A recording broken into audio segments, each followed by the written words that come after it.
Having lived a few years and experienced a few things, I have come to the realization that my family means the world to me.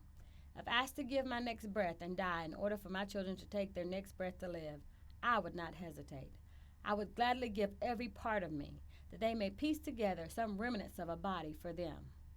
But would I be so willing to give a part of my life if that person was someone I did not know? What if I have something so plentiful that giving a little of it would not be detrimental to me in any way, and it could potentially save the lives of not just one person, but three people? Would I agree to give it? Would you? According to the website for the American Red Cross, every 2 seconds, someone in the United States needs blood, and more than 41,000 blood donations are needed every day. There is a huge need for blood because it cannot be manufactured, and it is often in short supply, unlike many of the drugs that patients have needs for. What if that person that desperately needed that donation of blood was the one person that means the world to you? But you, like many of the thousands of people that choose not to donate, do not like needles. Would that stop you from taking the 10 to 12 minutes needed for the entire donation process to give your loved one another chance at life? Well, I'm going to tell you a little of the history of blood donating and why giving blood is a personal choice that I have made in hopes of encouraging you to join me in donating either whole blood every 56 days, double red blood cells every 112 days, or platelets every 7 days, or up to 24 times a year. By visiting bloodconnection.org, one can read that in 1898 it was discovered that inherited differences in people's red cells were the cause of many of the incompatibilities found with transfusions. During World War I, when human blood was needed for transfusions for wounded soldiers, medical facilities began to investigate how to preserve and transport blood, and 4 blood types were identified.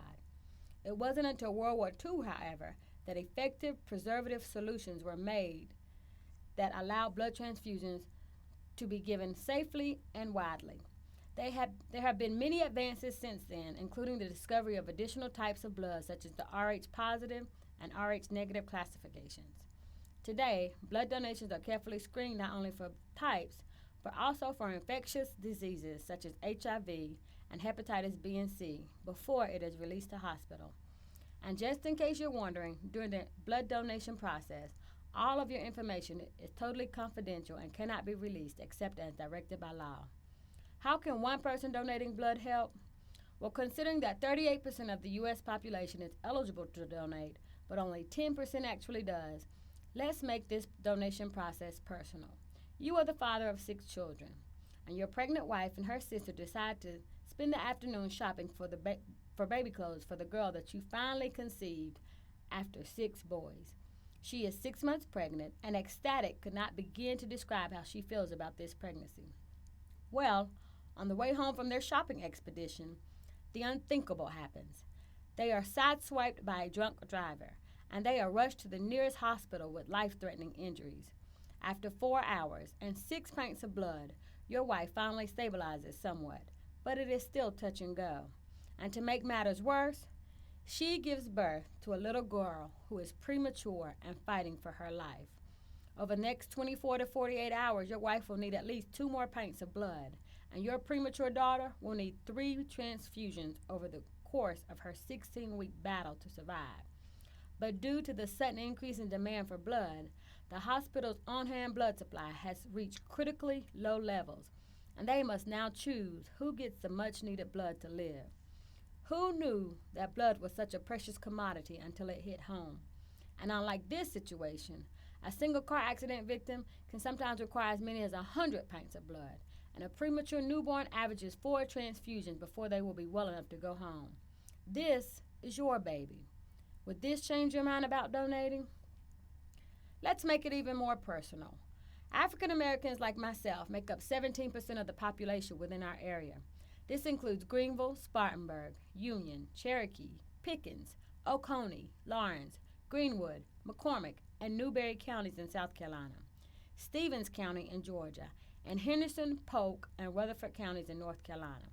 However, only 7.6% of African Americans donate blood. Some very common myths about donating are: I'm diabetic, I'm hypertensive, I might get AIDS, it takes too long. Well, sickle cell anemia is a blood condition that is prevalent in the black community, affecting about 1,000 newborns yearly and over 70,000 people nationwide. The need in our community far outweighs the number of people donating, and studies have shown that the best donors for African Americans are African Americans. Not only would donations go to the patients of sickle cell and those who have been injured, blood is also needed for the more than 1.6 million patients who were diagnosed with cancer last year. Many require blood, sometimes daily, in addition to the chemotherapy treatment that they must endure. So, imagine a world where at least one-third of the population decided they were going to regularly donate blood and or platelets at least 3 to 4 times a year. There would never be a shortage of blood anywhere. The information you got from the MayoClinic.com has assured you that there are no major risks with donating blood.